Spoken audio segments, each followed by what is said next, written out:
Go'da nefesimiz olmayan noktaya hamle yapamayız. Bu yasaktır. Ancak tek yasak hamlesi, yani tek gözü olan bir grup dışarıdan kuşatılırsa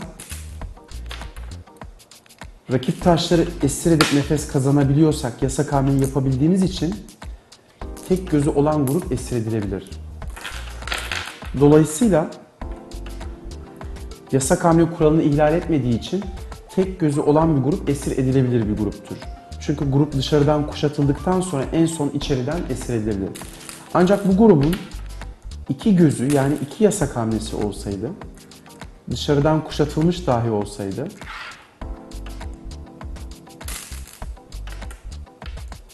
esir edilmesi mümkün olmazdı. Şimdi dikkat ederseniz bu siyah taşlar birbirine bağlı ve tek bir grup. Dışarıdaki bütün nefesleri kapatılmış, yani dışarıdan kuşatılmış. Şimdi beyaz buraya hamle yapmak istediğinde siyah grup halen buradan nefes almakta. Dolayısıyla beyaz intihar edemez. Ancak beyaz siyah taşları esir ediyor olsaydı bu yasak hamleyi yapabilirdi. Böyle bir durum yok. Buraya koyduğunda da beyaz siyahlar buradan nefes almakta. Dolayısıyla beyaz bu yasak hamleyi de yapamaz. Siyahın iki korunmuş nefes noktası olduğu için, iki gözü olduğu için beyaz asla bu noktalardan birine oynayarak ya da aynı anda ikisini oynayarak, çünkü Go'da aynı anda iki hamle yapmak mümkün değil, bu grubu esir edemez. Dolayısıyla iki gözü olan bir grup Go'da asla esir edilemez. Aslında iki göz bir kural değil, nefes ve yasak hamle kurallarından çıkardığımız bir sonuçtur. Ve burada önemli olan iki göz kuralının şeklini ezberlemek değil, mantığını anlamak. Çünkü çok farklı şekillerde iki göz elde edebiliriz. Dikkat ederseniz buradaki siyah gruplar da dışarıdan tamamen kuşatılsalar dahi esir edilemezler. Şimdi burada bir siyah grubumuz ve burada bir siyah grubumuz daha var. Ancak buraya hamle yaptığımızda siyah grup buradan nefes almakta, bu siyah grup da buradan nefes almakta. Dolayısıyla herhangi bir grubu esir etmediğimiz için bu yasak hamleyi yapamayız.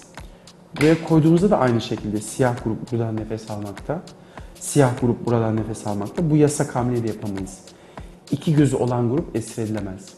Dikkat ederseniz iki göz iki odacıklı bir şekil. Her iki puanlı alanın iki gözü olduğu anlamına gelmez.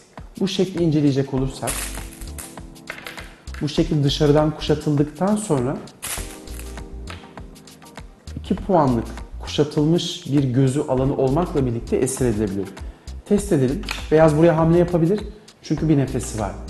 Siyah gider başka bir noktaya oynarsa beyaz buraya bir hamle daha yapar ve siyahların son nefesini kapattığı için bunları esir edebilir. Dikkat ederseniz siyah taşları esir ettiğimiz için bu hamleyi yapabiliyoruz. Geri geliyorum. Siyah dışarıya değil içeriye oynar ve bu beyaz taşı esir ederse sıra yine beyaza geçer. Ve beyaz siyah grubun son nefesini kapatıp bu grubu esir edebilir. Dolayısıyla bu 2 puanlık alanı gözü olan grup esir edilebilir bir grup. Yani iki gözü olmayan bir grup. Bunu bir denklem gibi düşünebiliriz. İki gözü olan bir grup esir edilemez ya da bir grup esir edilemiyorsa iki gözü vardır. Burada küçük bir noktaya değinmek istiyorum son olarak. Eğer çok büyük bir alan kuşatmışsak bu grupların genellikle iki gözü olduğunu kabul edebiliriz. Ve tabii not etmek gerekir ki bu alanlar tahtanın ortasında, kenarında da olabilir. Önemli olan burada oyunun iki göz kuralının ana mantığını anlamak. Şimdi siyah grubun büyük bir alanı olduğunu görüyoruz. Ancak bu şekiller gibi burada iki odacık göremiyoruz.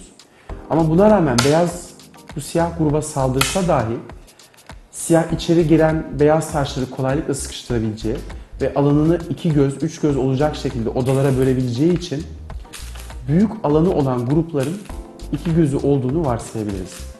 Şu beyaz taşlara dikkat edelim. Son nefesi. Siyah bu üç taşı esir etti.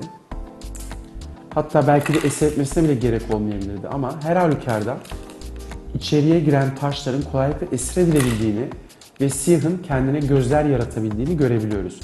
Dolayısıyla büyük bir alanımız varsa içinden kolaylıkla iki göz çıkartabiliriz. Alanımız küçükse iki gözümüz, iki yasak hamlemiz olmasına dikkat etmeliyiz.